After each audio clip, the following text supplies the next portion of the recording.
안녕하세요. 변호사 유지은입니다. 저는 대전 지역에서 개업 변호사로 11년째 지금 활동 중에 있는데요. 헌법재판소 판례를 좀 소개하는 컨텐츠를 해보면 어떨까 해서 오늘 마이크를 모처럼 켜봤습니다. 아무래도 법률이 좀 딱딱한 그런 게 있는데 헌법재판소 판결에 이제 좀 뭐라고 할까? 법보다는 좀 인간에 대한 따스함이 묻어나는 그런 용어와 표현들이 다른 판례보다는 좀 많이 나오는 그런 게 있거든요. 그래서 이제 뭐 조용히 틀어두거나 뭐 잘 때 틀어두고 아무 생각 없이 이제 내 생각에 머릿속에 가득 찬 것들을 좀 비우고 싶거나 이럴 때 그냥 이 콘텐츠 좀 편하게 틀어두고 이렇게 쉬시면 어떨까 해서 만들어 보려고 합니다. 오늘 소개하려는 판례는 2025년 2월 27일 선고된 2023 헌바 143 이자제한법 제2조 사항 위헌소원 사건입니다. 이자제한법은 우리가 금융기관을 통해 돈을 빌리기도 하지만 이제 개인이 운영하는 또는 주식회사 형태로 운영되는 대부업체를 이용할 경우에 이제 너무 고율의 이율로 돈을 빌려서 고통받는 일이 생기지 않도록 법에서 법정 최고 이율을 정해 놓은 것을 이제 이자제한법이라고 해가지고 만들어 둔 법률입니다. 네, 그러면 사건 개요 보겠습니다. 김모 씨는 청구인에게 이제 높은 이자 지급에 동의를 하고 2014년경부터 2019년경까지 여러 번에 걸쳐서 총 5억 원이 넘는 돈을 빌렸어요. 네, 그리고 꾸준히 이제 돈을 갚아 나가면서 이제 계산을 해보니까 7억이 넘는 돈을 갚은 거예요. 그래서 이분이 자기가 이제 이자 제한법에 따르면 그 당시에는 연 25%가 최고 이율이었는데 내가 그보다 더 지급한 돈이 많다 이러면서 초과 변제금 약 2억 원을 반환해달라는 소송을 제기했습니다. 네, 이에 대해서 청구인, 그러니까 대부업자이신 이제 이 청구인이 위헌법률 심판 제청 신청, 하지만 법원이 이제 기각을 했고요. 그래서 자신의 기본권이 침해됐다 이런 취지로 헌법소원 심판을 청구한 사건입니다. 네, 심판 대상에 대해서 보겠습니다. 이자제한법 제2조 제4항인데요. 채무자가 최고 이율을 초과하는 이자를 임의로 지급한 경우에는 초과 지급된 이자 상당 금액은 원본에 충당되고 원본이 소멸한 때에는 그 반환을 청구할 수 있다. 이 중에 이제 그 반환을 청구할 수 있다라는 요 문구에 대해 특히 이제 이 청구인이 문제를 삼은 것입니다. 그래서 심판 대상에 대해서 이제 헌법재판소에서도 채무자가 이자 제한법상 최고 이율을 초과하는 이자를 임의로 지급한 경우 초과 지급 이자 중 원본에 충당되고 남은 금액에 반환 청구를 허용하는 부분에 대하여만 다투고 있으므로 이 부분만을 심판 대상으로 한정한다라고 헌법재판소에서 얘기하고 있어요. 요 이자 제한법에서 이제 법률의 취지에 반하는 일이 생기지 않게 하기 위해서 특별히 초과 지급된 이자 상당 금액은 바로 원본, 그러니까 원금을 변제한 것으로 그냥 바로 계산을 넣겠다는 거예요. 그래서 그 원금이 이제 다 변제된 것으로 볼 때는 이제 그게 넘어간 그 초과 지급된 걸 계산해서 반환을 청구할 수 있다는 것이죠. 이제 이 소송을 해보면은 이게 이제 이 날짜별로 내가 이제 갚은 날이 2025년 12월 30일이다. 그날까지의 이자를 계산해서 그걸 없애고 그 다음 원본을 이제 없애고 이런 식으로 해서 또 남은 금액에 또 이자를 계산하고 하는 거라 실무적으로는 굉장히 손이 많이 가는 그런 소송입니다. 제가 이제 민사법 전문 변호사라서 이런 부분은 그냥 제가 임의적으로 얘기를 이렇게 추가해서 넣어 보겠습니다.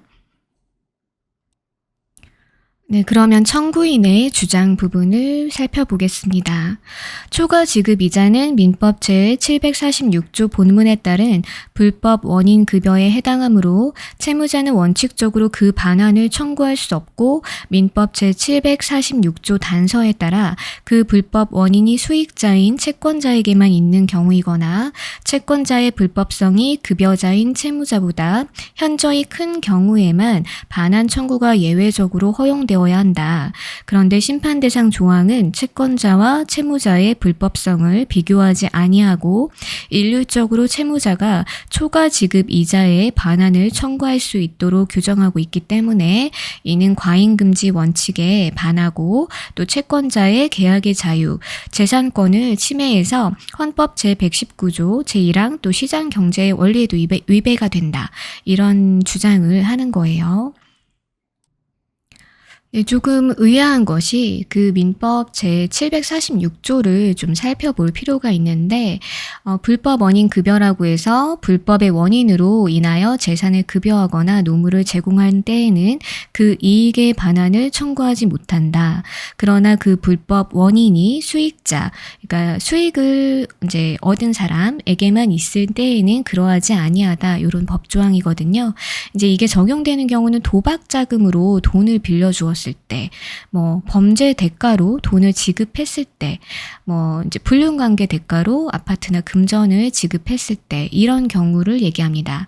그러니까, 합법적인 원인으로 우리가 일을 하거나 이제 재산을 준 경우에는 이제 필요한 이유나 그런 게 제대로 이제 반환이 안 되면 안 되잖아요. 내가 아르바이트를 했는데 급여를 못 받거나 이러면 안 되는 건데 이제 내가 범죄를 저지르는 걸 청탁을 받아서 범죄를 저질렀어요. 그 대가로 돈을 달라고 소송을 할 수 있느냐? 아니라는 거죠. 법에선 이런 경우까지 보호를 해주지 않는 거예요.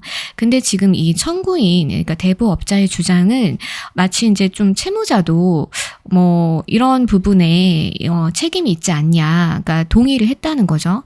이자 제한법보다 높은 이율로 내가 이자를 지급하겠다라고 하는 거에 채무자도 동의를 했고 돈이 급하고 이제 금융기관에서 돈을 빌리거나 하지 못했으니까 자기한테 이렇게라도 많은 이자 지급을 약속하고 돈을 빌린 건 이제 채무자의 선택이다.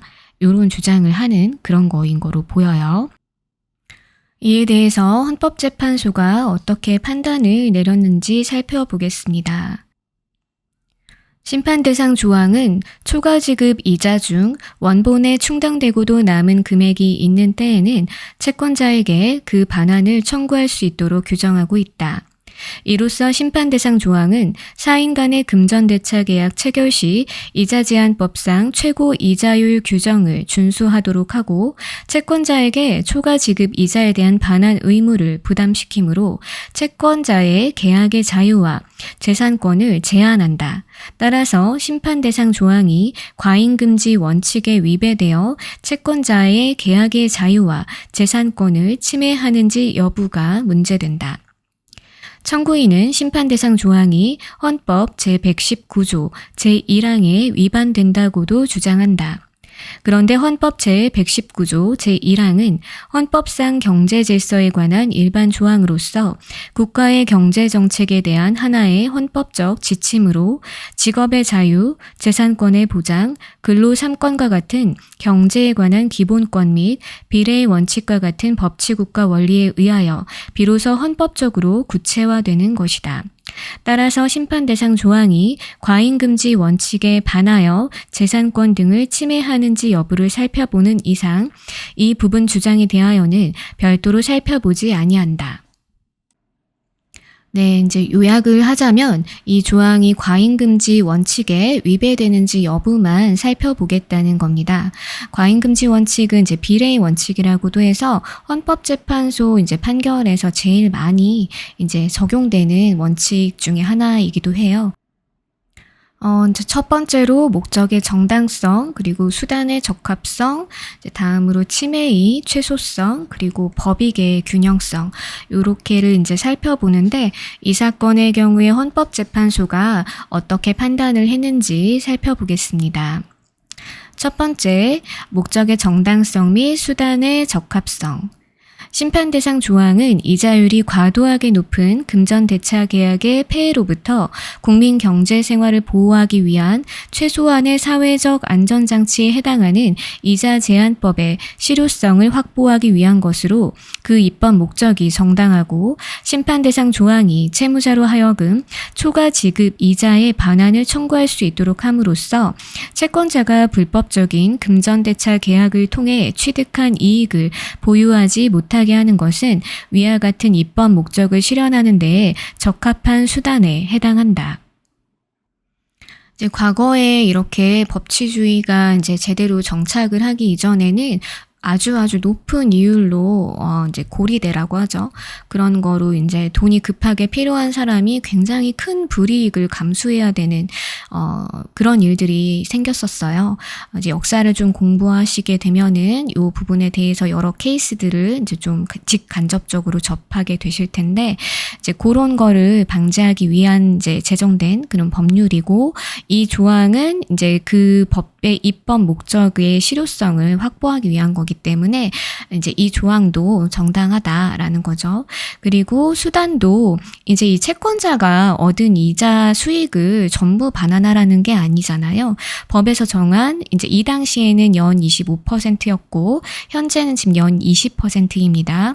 그 최고 이자율보다 넘게 과도하게 받은 이익만 반환을 하라는 것이기 때문에 이제 수단도 적합하다는 그런 이제 헌법재판소의 판단입니다. 두 번째, 침해의 최소성입니다. 심판 대상 조항으로 인하여 채권자는 초과 지급 이자를 반환하여야 하는 의무를 부담하게 되고, 이로 인하여 금전대차 계약 체결 시 이자 제한법상 최고 이자율 규정을 준수하도록 강제된다.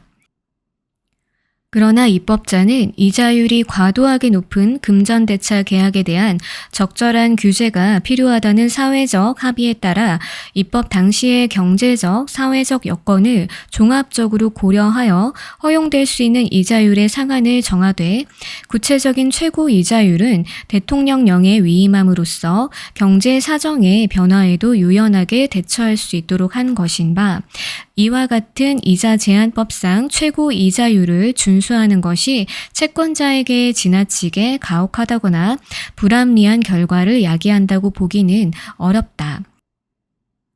만약 채무자가 초과 지급 이자의 반환을 청구할 수 없다고 한다면 채권자는 이자 제한법을 위반하여 체결된 고율의 이자 계약에 따라 지급받은 이자를 그대로 보유하게 되는 바, 이는 금전대차 계약상 이자의 적정한 최고 한도를 정한다는 이자 제한법의 근본적인 목적을 몰각시키는 결과를 초래하게 되므로 이보다 덜 침해적인 수단을 상정하기도 어렵다.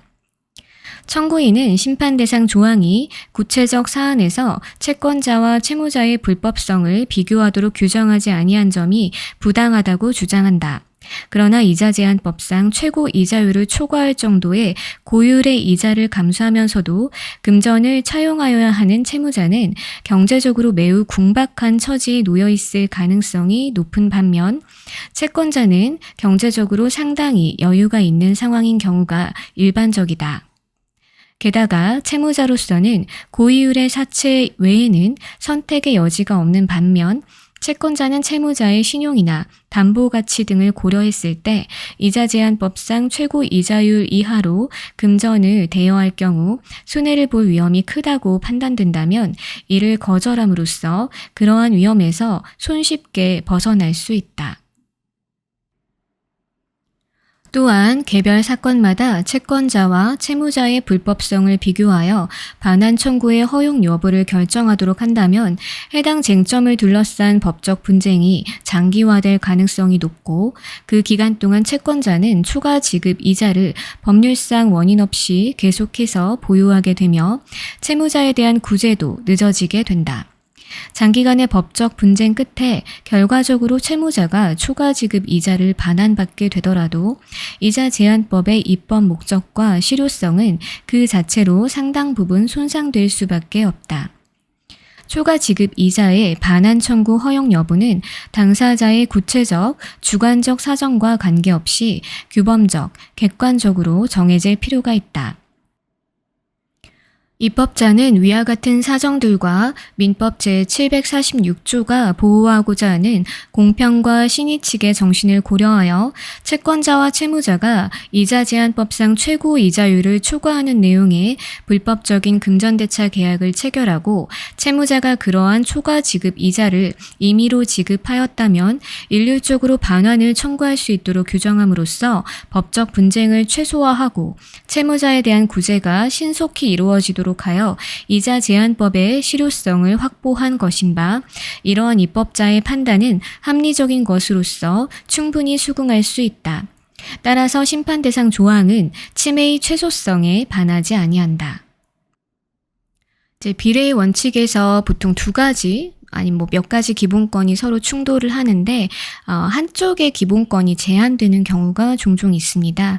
이렇게 한쪽의 기본권이 침해당하고 제한이 되는 경우에 이제 필요한 최소한의 정도로만 그 침해가 이루어져야 된다라는 것인데 이 사건의 경우에 이제 침해의 최소성에 반하지 아니한다고 판단을 한 걸 보면 이제 합리적으로 법의 입법적인 그 목적 취지 그거에 부합하게 이제 필요한 만큼만 기본권의 침해가 이루어졌다 이런 판단이 나온 것입니다. 다음으로 법익의 균형성 부분을 보겠습니다. 심판 대상 조항이 달성하고자 하는 공익은 경제적으로 궁박한 상황에 처한 사회적 약자를 과도한 고금리 사채로부터 보호함으로써 국민 경제 생활의 안정과 경제 정의의 실현에 이바지하는 것인 바 이는 이자 제한법을 위반하여 수령한 초과 지급 이자를 반환할 의무를 부담하게 된 채권자가 입는 불이익보다 훨씬 중대하므로 심판 대상 조항은 법익의 균형성에도 반하지 아니한다. 그래서 법익의 균형성도 잘 맞춰져 있다. 이런 판단입니다. 지금까지 이자제한법 제2조 제4항 위헌소원 사건에 대해서 살펴봤습니다. 결국에 이 사건 심판 대상 조항은 재판관 전원 일치된 의견으로 합헌이라는 결정이 나왔습니다. 지금까지 함께 해주셔서 감사합니다.